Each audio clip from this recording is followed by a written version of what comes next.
Hello दोस्तों, स्वागत है आप सभी का हमारे इस चैनल पर। तो हम लोग पढ़ रहे थे भूगोल बी तृतीय वर्ष का प्रथम प्रश्न पत्र भौगोलिक चिंतन या भौगोलिक विचारधारा।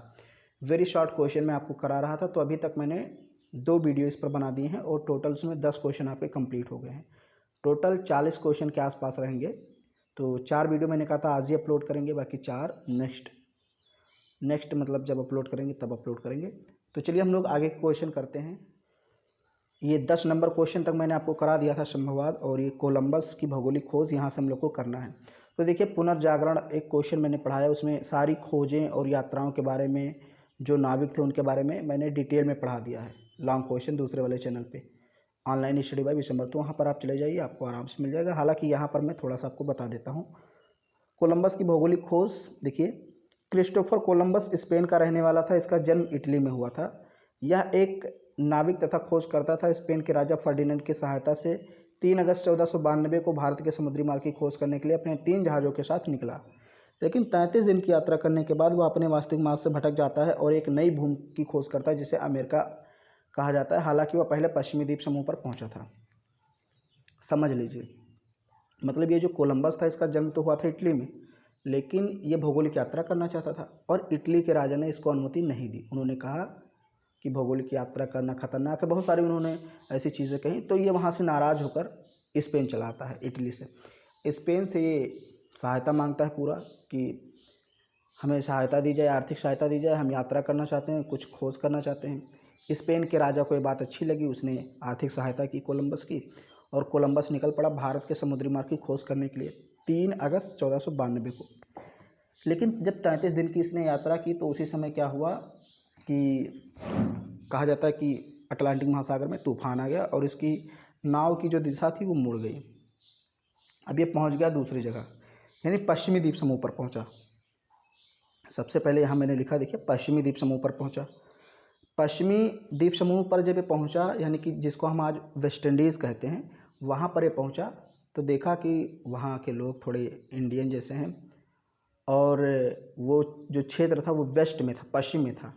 तो उसने वेस्ट इंडीज़ नाम दिया उसका, क्योंकि इंडियन जैसे लोग थे वहाँ पर, और वो वेस्ट में था, इसलिए उसका नाम, उस देश का नाम क्या पड़ गया, वेस्ट इंडीज़। फिर उसके बाद वहाँ से वो मेन अमेरिका लैंड की खोज करता है, मतलब जो मेन अमेरिका है, अमेरिका महाद्वीप, वहाँ जाता है। हालांकि इसके बाद एक यात्री और आया था, अमेरिगो, उसी के नाम पर उस देश का नाम अमेरिका पड़ा, लेकिन खोज तो कोलंबस ने ही की थी। तो अमेरिका को एक प्रकार से चौथी दुनिया कह सकते हैं। उस समय किसी को इसके बारे में पता नहीं था, कोलंबस ने खोजा उस दुनिया को। तो ये आपको कोलंबस के बारे में इतना लिख देना है। अब यहाँ देखिए, अमेरिकन स्कूल के भूगोलवेत्ता। अमेरिकन स्कूल के भूगोलवेत्ता कहने का मतलब है अमेरिकी विचारधारा के भूगोलवेत्ता, यानी अमेरिका में भूगोल का जो विकास हुआ है उस विकास में कौन कौन से भूगोलवेत्ता सहायक हुए हैं, सहायक सिद्ध हुए हैं, उन भूगोलवेत्ताओं का नाम ही लिखना है। तो चाहे आपसे अमेरिकन स्कूल पूछे, चाहे जर्मनी स्कूल पूछे, चाहे रूसी स्कूल पूछे, स्कूल का मतलब यहाँ पर क्या है, विचारधारा। ओके, आपको घबराना नहीं कि स्कूल अब अमेरिका के स्कूलों के बारे में लिखना है, ऐसा कुछ नहीं है। अमेरिकन स्कूल के प्रमुख भूगोलवेत्ता निम्नलिखित हैं। मार्क जेफरसन, अब ये कुछ भूगोलवेत्ताओं के नाम हैं। मार्क जेफरसन, एल्सवर्थ हंटिंगटन, कुमारी Ellen Churchill Semple, William Morris Davis, Isaiah Bowman, Carl Sauer, Thomas Griffith Taylor आदि। बस इतना ही आपको नाम लिखना है, आपको 2 नंबर आराम से मिल जाएंगे। अगर आप इनके बारे में डिटेल में पढ़ना चाहते हैं, क्योंकि अमेरिकी भूगोलवेत्ता जो क्वेश्चन है इसमें लॉन्ग में भी क्वेश्चन आए कि अमेरिकी भूगोलवेत्ताओं का भूगोल में क्या योगदान रहा है, तो उसको मैंने लॉन्ग में भी पढ़ा दिया है, आपको दूसरे चैनल पर मिल जाएगी।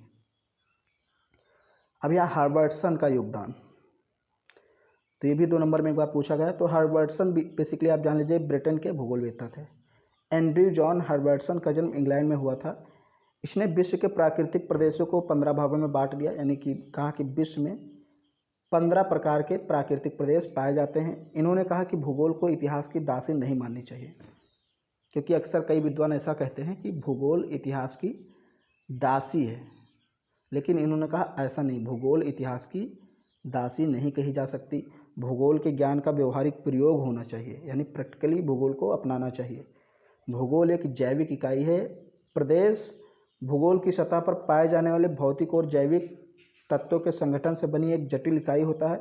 जैसे जैसे प्रदेश का विस्तार होता है जटिलता भी बढ़ती जाती है, उसके अनुसार उच्चावच जलवायु वनस्पति प्रदेशों के विभाजन के आधार हैं।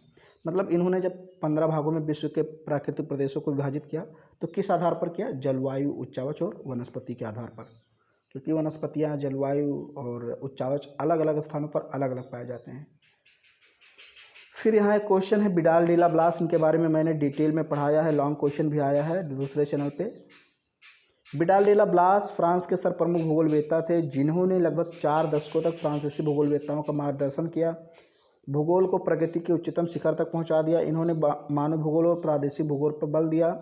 फ्रांस के संभववादी विचारधारा के प्रबल समर्थक थे। संभववादी विचारधारा क्या है आपको इसी चैनल पर डिटेल में मिल जाएगी, सर्च कीजिए। इन्होंने भूगोल पर अनेक पुस्तकें भी लिखी। सामाजिक तथ्यों की भौगोलिक दशाएं इनकी प्रमुख पुस्तक है। सामाजिक तथ्यों की भौगोलिक दशाएं, ये इनकी प्रमुख पुस्तक का नाम है। आज का लास्ट प्रश्न है भूगोल में द्वैतवाद क्या है। नाम से ही आपको समझ में आ जाना चाहिए कि द्वैतवाद का मतलब, द्वैत मतलब दो, वाद का मतलब होता है विचार या बातचीत, वार्तालाप। यानी कहने का मतलब द्वैतवाद का मतलब होता है दो विचारधाराएं। यानी भूगोल में आपको कुछ ऐसे टॉपिक्स हर जगह मिलेंगे जहाँ पर दो विचारधाराएं आपको विपरीत में मिलेंगी, यानी एक दूसरे का कटाक्ष करने के लिए विचारधाराएं भूगोल में बहुत ज़्यादा हैं। जैसे मैंने कल के वीडियो में आपको पढ़ाया कि नियतवाद और संभववाद एक दूसरे के खिलाफ है। मतलब नियतवाद कहता है कि प्रकृति मनुष्य पर नियंत्रण रखती है और संभववाद कहता है कि मनुष्य प्रकृति पर नियंत्रण रखता है। तो ये भी द्वैतवाद हो गया, दो विचारधाराएं। फिर मैंने आपको बताया था प्रादेशिक भूगोल और क्रमबद्ध भूगोल, तो ये भी है। ऐसे यहाँ और कई चीज़ें हैं, देखिए पहले इसको पढ़ते हैं हम लोग। द्वैतवाद का अर्थ है किसी विषय से संबंधित दो प्रकार की विचारधारा एवं उनके मध्य टकराव। दरअसल ये एक ही गोले के दो अर्धक जैसे होते हैं, जैसे एक ही गोले के दो अर्धक कर दीजिए वैसे ये होते हैं, एवं इनके बीच अंतर्द्वंद की स्थिति बनी रहती। अंतर्द्वंद का मतलब होता है टकराहट, टकराव। भूगोल में द्वैतवाद का सूत्रपात 17वीं शताब्दी ईस्वी में एम्स्टर्डम में प्रकाशित सामान्य भूगोल नामक बर्नहार्ड वारेनियस की पुस्तक से हुआ है। तो 17वीं शताब्दी में बर्नहार्ड वारेनियस, ये भूगोलवेत्ता थे, इन्होंने एक पुस्तक लिखी और उस पुस्तक में इन्होंने इस विचारधारा को जन्म दिया, द्वैतवाद को। उन्होंने भूगोल को सामान्य भूगोल और विशिष्ट भूगोल नामक दो भागों में विभक्त किया। यानी यहाँ भी देखिए ये क्या हो गई, द्वैतवाद हो गया। एक है सामान्य भूगोल जिसको हम क्रमबद्ध भूगोल भी कहते हैं, एक है विशिष्ट भूगोल जिसको प्रादेशिक भूगोल कहते हैं। मैंने आपको पढ़ाया है, इसमें बांट दिया। सामान्य भूगोल को व्यवस्थित भूगोल या क्रमबद्ध भूगोल, ये देखिए लिखा भी है। सामान्य भूगोल को व्यवस्थित भूगोल या क्रमबद्ध भूगोल कहते हैं तथा विशिष्ट भूगोल को प्रादेशिक भूगोल कहते हैं। तो ये क्या होगा, इसे ही कहते हैं द्वैतवाद, यानी दो विचारधाराएं। अब यहाँ प्रमुख द्वैतवाद के उदाहरण भी दिए गए हैं, जैसे भौतिक भूगोल बनाम मानव भूगोल, दो विचारधाराएं। एक तरफ भौतिक भूगोल है, एक तरफ मानव भूगोल। फिर देख लीजिए, एक तरफ निश्चयवाद है, एक तरफ प्रादेशिक संभववाद है। एक तरफ क्रमबद्ध भूगोल है, एक तरफ प्रादेशिक भूगोल है। एक तरफ सामान्य भूगोल है, एक तरफ विशिष्ट भूगोल है। तो ये सब क्या है, ये सब द्वैतवाद हैं, दो विचारधाराएं। बस इतना ही लिखना है। उम्मीद करता हूँ या आपके मतलब 15 क्वेश्चन तैयार हो गए होंगे, आपको समझ में आ रहा होगा। और अगर वीडियो आपको पसंद आ रहा है तो उसको लाइक कर दीजिए, शेयर कर दीजिए। चैनल पे पहली बार है, चैनल को सब्सक्राइब कर लीजिए।